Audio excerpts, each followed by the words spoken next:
எல்லாருக்கும் வணக்கம்.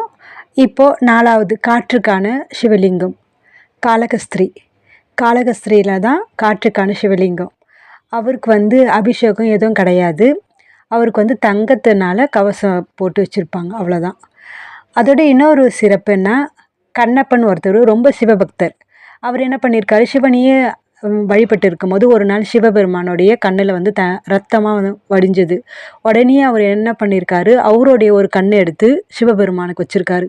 சிவபெருமான் அது இன்னும் சோதிக்கிறதுக்காக என்ன பண்ணியிருக்காரு, இன்னொரு கண்ணிலேயே ரத்தம் வர வச்சுருக்காரு.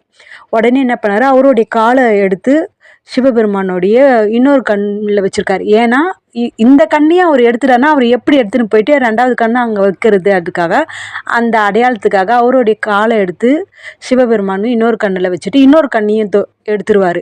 எடுத்து வச்சோடனே சிவபெருமான் இவருடைய பக்திக்கு அவருக்கு அங்கேயே முக்தி கொடுத்து அங்கே தான் அவருடைய ஸ்தலமும் அங்கேயே இருக்குது.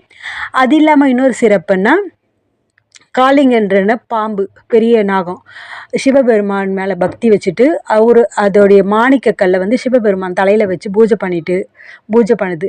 அதனால தான் அங்கே ராகு கேது தோஷம் நிவர்த்தி ஆகும். இந்த ஒரு சிறப்பும் அங்கே இருக்குது. இந்த வீடியோ உங்களுக்கு பிடிச்சிருந்தாலும் லைக் பண்ணுங்கள். தேங்க்யூ.